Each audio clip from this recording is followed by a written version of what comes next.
you again. I'm delighted to have with me Dee Quealy of Quealy Co. How are you, sir? You okay?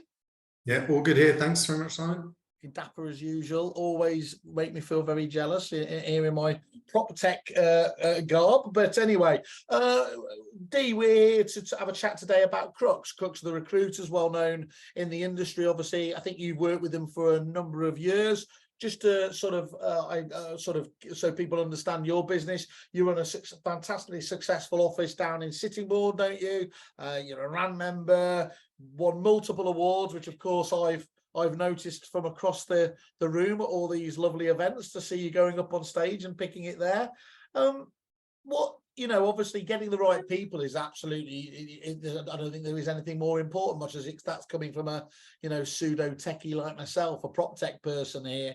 What attracted you to Crux in the first place, given that there's obviously, let's be honest, recruiters are a ten a penny out there? Do you remember what it was that did attract you to Crux in the first place? Well, so I had probably for many, many years an aversion to using recruiters.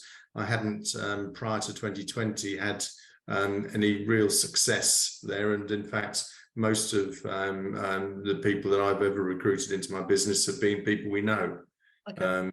Either directly or friends of friends. But that connection has always been, I think, really valuable. Anyway, in 2020, we started doing a bit of work with Ian White. Yep. And Ian White introduced Crux to us. And our first hire came as a connection through Ian and Crux, it was a fantastic hire in 2020. And I think the thing that's been sort of really useful for us is that through Ian and Crux and what he's able to impart on the Crux business is the knowledge around our industry and what it is that makes us tick, and therefore what it is that we really are looking for in recruits. You can spend a lot of time talking to the wrong people. Yeah.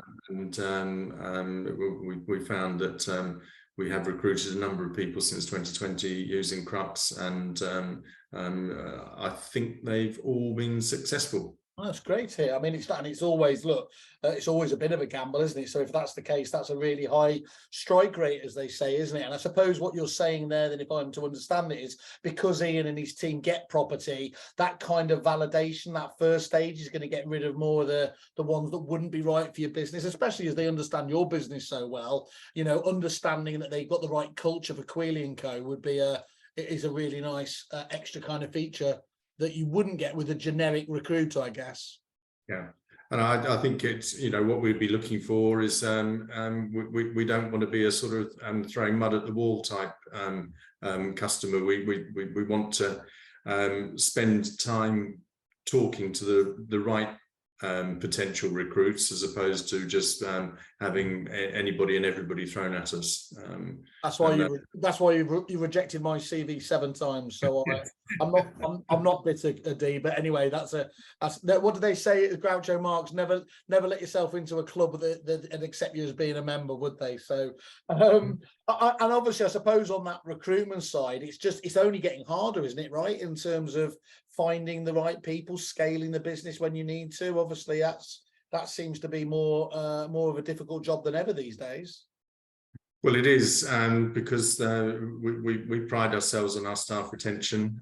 We work hard at that. We've got a fantastic staff retention record, but it means that anybody joining the business has got to fit in with the team. We've got to maintain team cohesion, and so the right people coming in is critical to us. And how did they understand? Obviously, Ian knows your business well. How did the team there get to kind of understand what your requirements was? Was there kind of an onboarding? Was it a simple interview to understand what the approach is? How do they really get to understand the caliber and the type of person that you're looking for?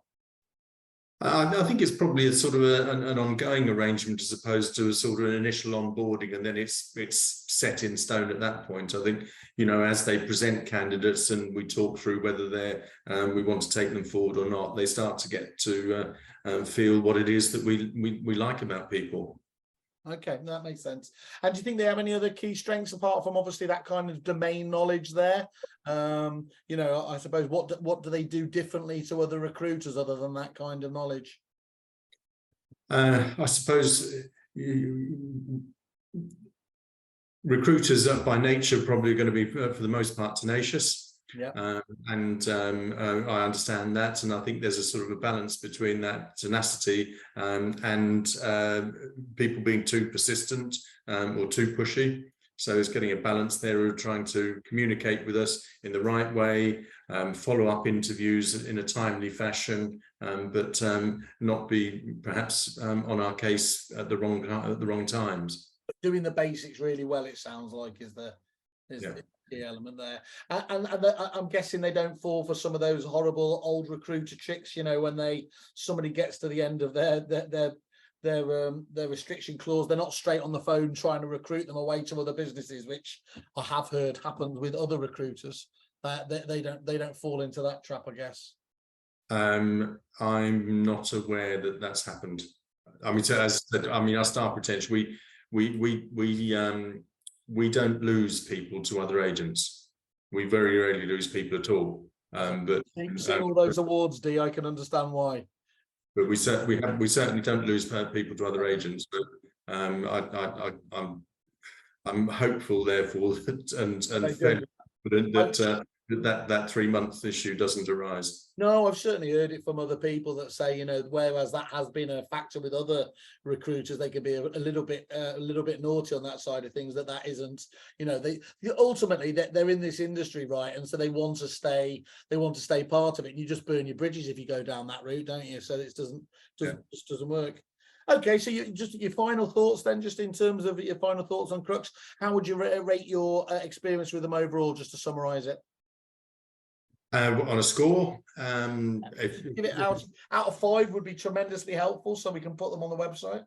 Yeah, no, I'm happy to go with 5. I said it has been extremely helpful to have Ian in the background, and Ian may be sort of part of that guidance with the guys at Crux to sort of say, look, you know, this is Dee's approach to business. This is the way he runs things. These are the type of people that he already employs. These are his values, and I think that's been really helpful, and it's meant that the guys at Crux, when they've come to us, they haven't been sort of using that mud at the wall approach. Excellent. And I suppose the often quoted, as long as it's not for your competition, you'd recommend them to other agents then looking for a recruitment agent. Yes, I would. Yes. Perfect.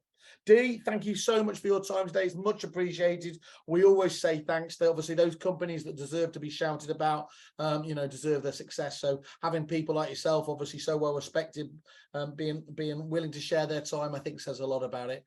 Dee, thanks once more. All right. Okay, so nice to see you. Thanks a lot. Bye.